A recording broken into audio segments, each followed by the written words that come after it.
Isso é só para mostrar para vocês alguns dos fatores com os quais a gente lida no dia a dia. A interação é muito mais cerebral do que corporal, mas esses são alguns dos fatores. Então, o mecanismo, o complexo mecanismo fome e saciedade é extremamente complexo, né? Eu queria com isso dizer para vocês que o obeso, ele não é o vilão, o obeso é a vítima. A anfetamina, a descoberta desta efedrina a partir da efedra cínica levou à síntese da anfetamina em 1933. Ela inicialmente foi usada como estimulante na depressão, e aí se observou em 1938 que pacientes tratados com anfetamina perdiam peso, e aí ela passou a ser utilizada com esse intuito. Mas pelo seu efeito estimulante e pela dependência, ela passou a ser usada abusivamente, e por esta razão, então, a anfetamina foi retirada do mercado. O que nós temos hoje são derivados anfetamínicos. Nós temos no mercado brasileiro anfepramona, o Femproporex e o Mazindol. Essas drogas atuam no hipotálamo, reduzindo a fome, atuam via noradrenérgica e dopaminérgica e neuropeptídeo Y no CART, na própria melanocortina também. Aqui vocês têm a estrutura da anfetamina, a estrutura da fentermina, que nós não temos no Brasil, mas que é muito utilizada nos Estados Unidos. Vocês têm a estrutura do Femproporex, da anfepramona e do Mazindol. Eu queria chamar a atenção de vocês que o Mazindol é uma estrutura completamente diferente dos demais. Ele não é um derivado anfetamínico, apesar de ser tratado como tal. Como essas drogas são diferentes, eu queria comentar isoladamente cada uma delas, e eu vou fazer comentários em cima de comentários da nota técnica, né? Então eu vou contrapor algumas coisas que foram colocadas na nota técnica. Na página 12 da nota técnica está escrito que não há dados de estudos clínicos com qualidade para avaliação da eficácia da anfepramona. Com exceção do trabalho deste autor, ou desses autores, todos os demais analisados na nota técnica da Anvisa, páginas 12, 13 e 14, incluindo meta-análises, demonstram eficácia da anfepramona na perda de peso. Entretanto, nenhum desses estudos foi considerado pela GESEF adequado para avaliação de eficácia da anfepramona de acordo com os critérios de eficácia de um medicamento novo. Nós temos que lembrar que a anfepramona não é uma medicação nova. A anfepramona está no mercado brasileiro ou mundial há mais de 40 anos. O FDA levou em consideração a realidade de que as novas regras não podem ser aplicadas aos medicamentos antigos, tanto que a anfepramona e a fentermina foram mantidas no mercado americano, apesar dos novos critérios terem sido estabelecidos já em 1996. Essas drogas não foram retiradas do mercado americano. Na página 17, diz lá que a anfepramona pode promover reações adversas graves, tais como hipertensão pulmonar primária. Isso foi citado por quem me antecedeu. Não há nenhuma comprovação científica de que os beta-fenetilamínicos possam induzir hipertensão pulmonar primária. O relato de caso é um relato de caso de hipertensão pulmonar primária, por este autor, ocorreu em uma paciente que tinha uma mutação genética neste gene que favorece a proliferação celular. Quem faz hipertensão pulmonar primária são os simpático-eméticos, a dexfenfluramina e a fenfluramina, que já foram retirados do mercado há alguns anos. Na página 18, alterações neuropsiquiátricas. E é citado lá caquexia, psicose e abuso. A caquexia foi autoinduzida, quando você vê o trabalho, foi autoinduzida por uma enfermeira com altas doses de anfepramona. Existem 2 casos de psicose em pacientes com história de uso abusivo de barbitúricos, álcool, problemas psiquiátricos e inclusive tratamento com eletrochoque. Desde o lançamento até 1977, 24 casos de reações adversas psiquiátricas foram relatadas para o Committee for Safety Medicines, sendo que só em 1975 foram dispensadas, nos Estados Unidos, 1.567.000 prescrições dessa medicação.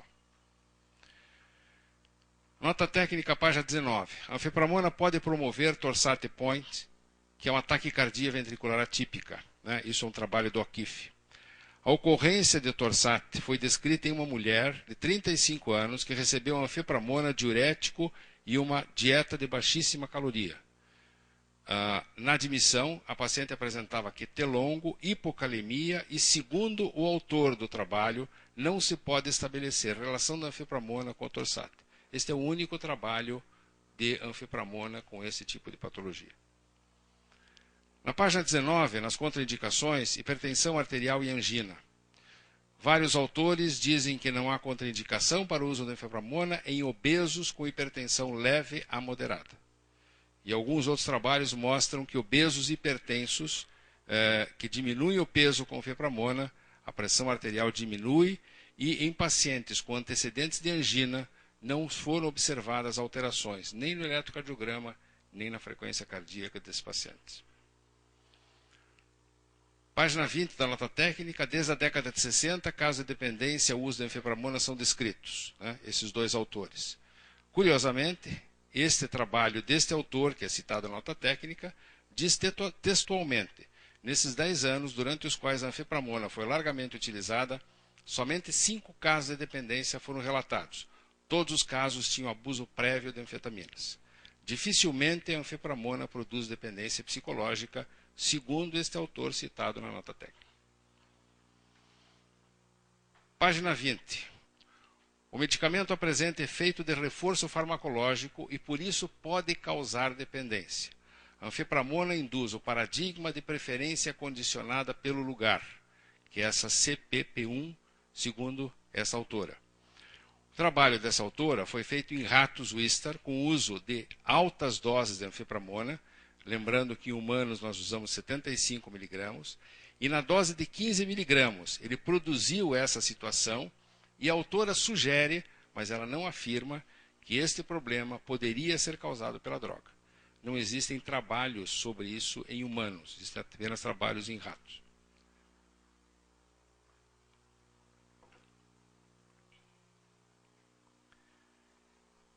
Em relação à eficácia ainda, mas aí mudando para o Femproporex, não há estudos clínicos publicados com o Femproporex, isto dito pela diretriz da BESO e ISBEM em 2006.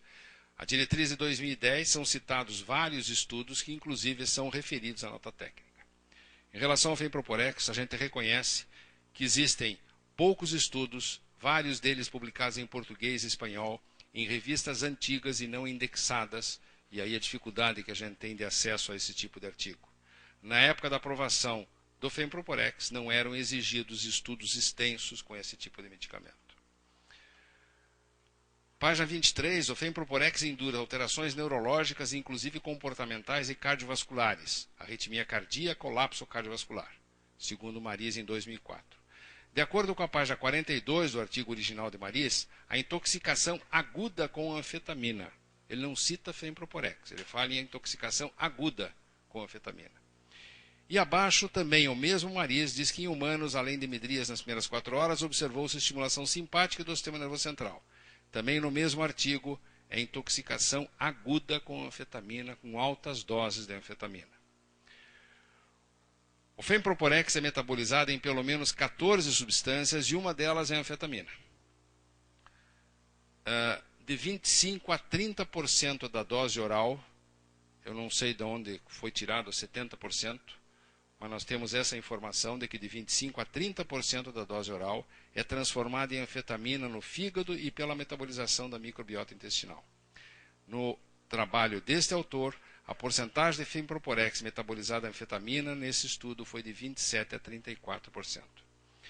A nossa interpretação disso, existe essa transformação, mas nas doses em que nós utilizamos o Femproporex, essa transformação acaba se tornando irrelevante, porque não se vê esse tipo de alteração que a anfetamina provoca em pacientes que utilizam Femproporex.